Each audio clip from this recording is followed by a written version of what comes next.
Bagaimana kisah seorang yang dia pernah tersalah pada masa dia ketika umur 17 tahun. Tapi Allah beri dalam hatinya perasaan apa dia? Perasaan yang kadang-kadang duduk sorang-sorang rasa tak tenang. Walaupun dia punya kekayaan yang banyak, tetapi tak tenang dalam diri dia. Sampailah rupanya dia terdengar kuliah macam ni, kata apa dia? Kalau rasa tak tenang macam tu, pertama sekali kena cek dosa. Dan dosa yang paling kita kena jaga adalah dosa dengan ibu bapa. Dan dia terus terfikir, dan baru dia teringat rupanya semua yang saya kasih. Apa dia? Dia pernah pada masa umur dia 17 tahun, dia pernah ketika itu menghina mak dia hanya sebab mak dia tertuang Clorox pada seluar jeans dia. Dia ambil seluar tersebut sambil campak ke muka mak dia dan kata, orang tua tak ada akal. Tetapi mak ya, dia tanggung duka dan sedih. Tetapi kemudian masa mungkin merawat dia. Masa umur dia 50 tahun, daripada 17 tahun sampai umur dia 15 tahun, tapi perasaan tak senang, tak sedap ada dalam hati dia. Sampailah akhirnya Allah buka mungkin kepada dia, dan dia terus pulang ke kampung pada ketika itu. Dia pulang ke kampung, dia duduk bersimpuh depan ibu dia, dia pegang tangan dan cium tangan ibu dia dan kata, mak, saya ada salah dengan mak. Mak dia kata apa dia? Kamu kan tiap-tiap tahun balik minta maaf kat mak. Mak tak ada masalah apa pun. Sebab mak cuba supaya tak nak susahkan anak. Tapi oleh kerana dia betul-betul rasa dia bersalah, dia sebut, mak, saya pernah pada umur 17 tahun dulu, mungkin mak dah lupa, dia kata. Mungkin mak dah lupa. Tapi saya nak ingat pada hari ini, saya nak minta maaf tentang salah ini. Mak, maaf kerana saya pernah sebut pada mak, mak orang tua tak ada otak. Tuan-tuan tahu apa yang berlaku? Si mak tadi, yang anak sangka lupa, tiba-tiba si mak tadi, dia pegang tangan anaknya dan sentap. Kata apa dia? Inilah tangan yang mak nak heret depan Allah.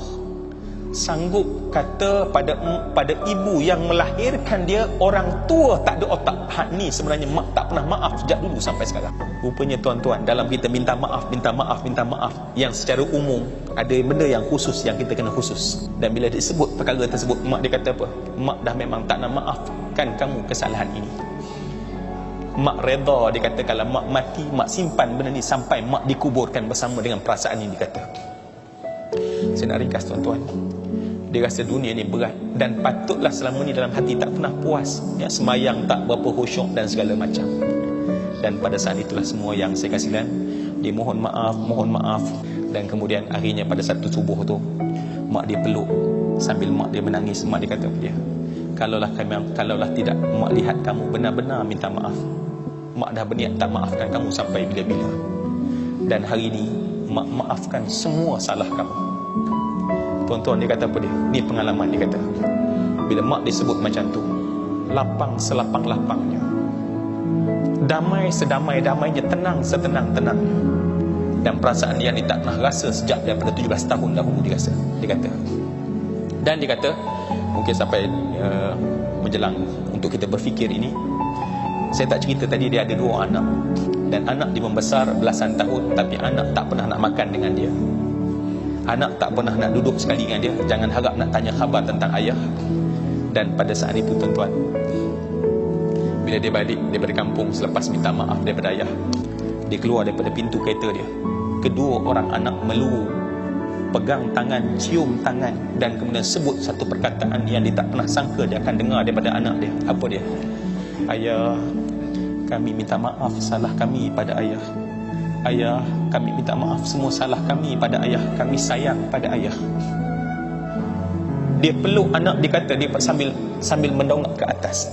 Benar rupanya kata Nabi, kamu buat baik dengan ibu ayah kamu, Allah ubah anak supaya jadi baik pada kamu.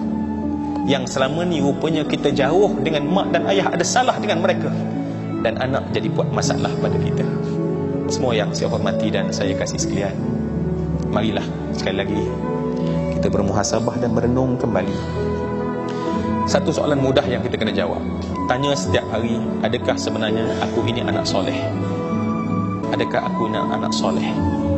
Dan saya nak tolong jawab jawapan. Nabi pernah cerita tentang orang yang berdarah tangan dan kaki. Nabi kata, kamu belum layak jadi anak soleh. Wahai kita, adakah kita telah layak jadi anak soleh yang sebenar-benarnya? Kerana lawan bagi soleh adalah derhaka. Lawan bagi soleh adalah derhaka.